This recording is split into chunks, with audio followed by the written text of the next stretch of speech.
तर सुजय विखेंनी दिलेलं चॅलेंज निलेश लंकेंनी लोकसभेत पूर्ण केलं। निलेश लंकेंनी आज लोकसभेत इंग्रजीतून सदस्यत्वाची शपथ घेतलेली आहे।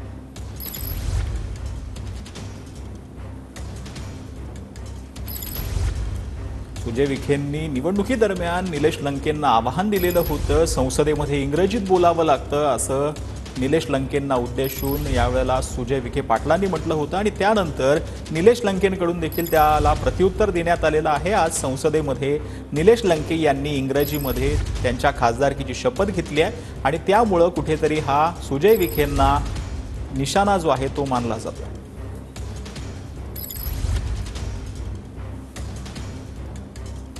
हे कारण कळण्या इतपत बुद्धी काही लोकांना नाही, त्यावर त्यांच्यावर मला बोलायचं नाही। पण मी पत्रकार बांधवांना विनंती करेल की हे जे व्हिडिओ क्लिप आहेत हे तुम्ही माझ्या मित्राकडे पोहोच करा आणि त्यांना म्हणा की ते असं म्हणतायत की तुम्ही हे महिनाभर पाठ करा।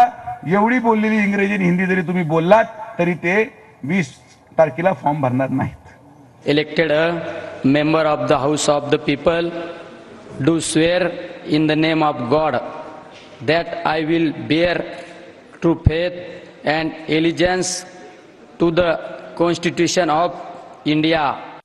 लोकसभा निवडणुकीमध्ये उत्तर महाराष्ट्रातल्या अहमदनगर लोकसभा मतदारसंघामध्ये मुद्दा गाजला होता, तो इंग्रजी बोलणारा खासदार हवा की नको।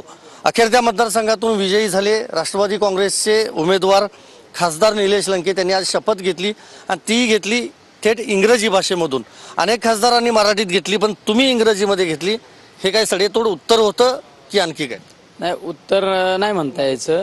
निवडणुकीच्या कालखंडामध्ये माझ्यावर काही आरोप केले की संसदेमध्ये गेल्यानंतर इंग्लिश बोलावं लागते आणि त्या मुद्द्याला ट्रोल पण बऱ्यापैकी झाला। म्हणजे तो मुद्दा गाजला निवडणुकीत का मुद्दा गाजला निवडणुकीत आणि त्या मुद्द्याला मी बगल देत असताना कधी कधी लोकांना विनोदाने म्हणायचो की तुम्हाला इंग्रजी बोलणारा खासदार पाहिजे का संसदेत तुमची प्रभावीपणे बाजू मांडणारा खासदार पाहिजे।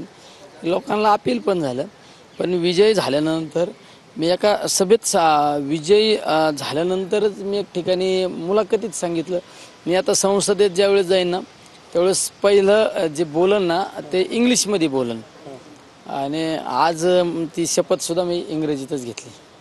पण काय त्यासाठी काय तयारी केली होती तुम्ही किंवा काय इंग्रजी भाषेचा अभ्यास केला होता? नाही, तयारी करायला की एवढं अवघड काहीच नसतं साहेब। मी तर आमच्या गावरान भाषेत बऱ्याच ठिकाणी सांगत असतो, कुणी काय त्याच्या आईच्या पोटातून शिकून आलं का? शिकतो माणूस, पाण्यात पडलं पोहतो माणूस, तसं आहे। म्हणलं इंग्लिशमध्ये शपथ घ्यायची घेतली, घेऊन टाकली। एवढं अवघड काय त्याच्यात? माझं शिक्षण आहे ना त्यामुळे घेऊन टाकली, काय अडचण नाही। पराभूत उमेदवाराने जी टीका केली होती त्याला हे उत्तरच म्हणावं लागेल एक प्रकारे। तर नाही म्हणता आता काय ते 13 तारखेचं मतदान झालं, 4 तारखेचा निकाल झाला, विषय सोडून द्यायचा। कोण आपल्या कोण स्पर्धक होतो काय होतं सोडून द्यायचं ना। आता नवीन जोमाने कामाला लागायचं, काम करायचं। आता 5 वर्ष लोकांचं एवढं मोठं डोक्या ओझ आहे। आता ते मतदारसंघात काहीतरी आता दिल्लीतून न्यावं लागेल ना, व्यक्तिगत विकासाची योजना असू, सार्वजनिक असू, सामाजिक असू। आता हे दिल्ली वारी घेऊन प्रत्येक वारीला काहीतरी घेऊन जायचं मतदारसंघात, काम करायचं, लोकांना रिझल्ट देणे का, लोकांना रिझल्ट द्यायचा, अशी प्रतिक्रिया खासदार निलेश लंके यांनी दिली आहे। व्हिडिओ जर्नलिस्ट राकेश कुमारसह मी संदीप राजगोळकर, TV9 मराठी, नवी दिल्ली।